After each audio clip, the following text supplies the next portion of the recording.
The idea behind this video is to use an abandoned village as a setting to apply the principles of photographic composition. We will simulate that it is entirely inhabited by robots or alien creatures and digitally reconstruct some photographs to depict this setting along with the subjects we will capture. This way, we can apply in practice some of the most important principles of photographic composition and visual communication in digitally reconstructed images, both in 3D and compositing.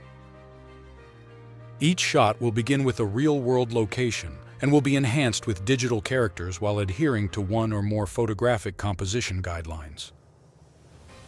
Assume we want to produce our first image depicting the first encounter with a monster living this town.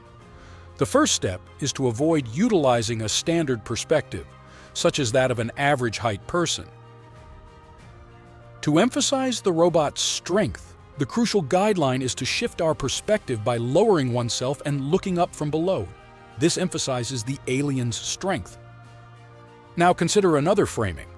We are of normal height with a centered composition. To increase attention and depth, we can shift laterally and incorporate the wall on the left, which is a foreground element that contributes to depth. Then we might lower ourselves even farther to gain a viewpoint from low to high, emphasizing our smallness in comparison to the monster. Let's explore another key aspect in photographic composition.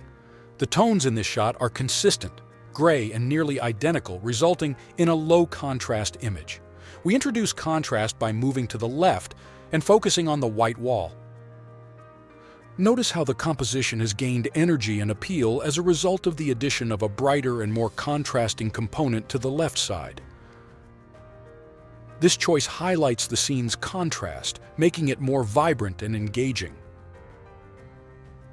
Let's now look at another fundamental element of photography composition: the use of perspective lines to direct the viewer's gaze to a specific location in the image. The lines of the road and buildings clearly flow to the center of the image, drawing the viewer's sight in that particular direction. This represents an ideal point to place the subject, as all elements of the composition let the gaze converge towards it. Here's another illustration of perspective lines. Consider how the road, railing, low wall, and vertical columns of the home naturally bring the attention to this part of the frame. All the components then converge at this point, making it the perfect location to place the subject.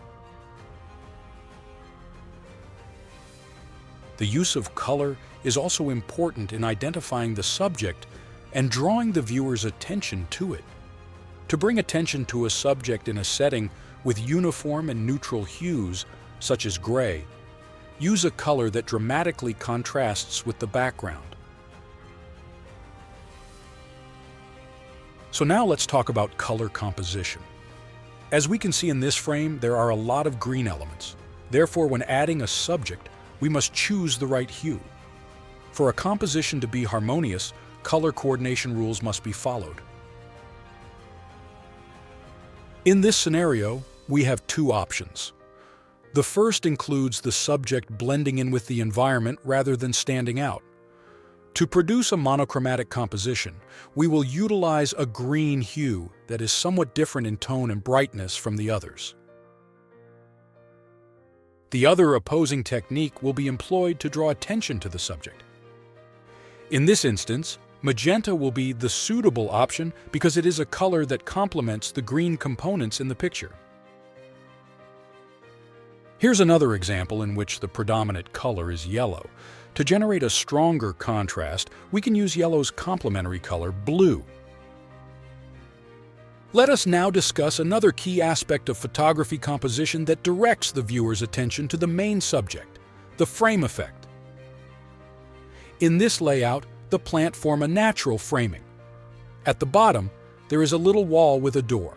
All of these features form a frame around the main subject, ensuring that the viewer's sight is drawn to it. Another fundamental element of photographic composition is the background. If we want to isolate and focus attention on the subject, we need to be very careful about the type of background we use. For example, a background like this one contains many elements.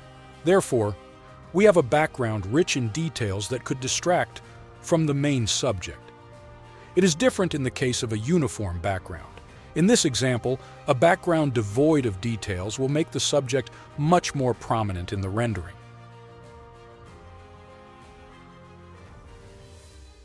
Another technique for simplifying framing and directing the eyes towards the subject is to blur the background, which allows attention to be focused on the subject without being distracted by the presence of lots of stuff in the background. Let's now focus on the subject's placement within the frame. Placing the key subject in the center will result in a very static composition, creating a sense of balance. However, this could make the image monotonous and lacking dynamism.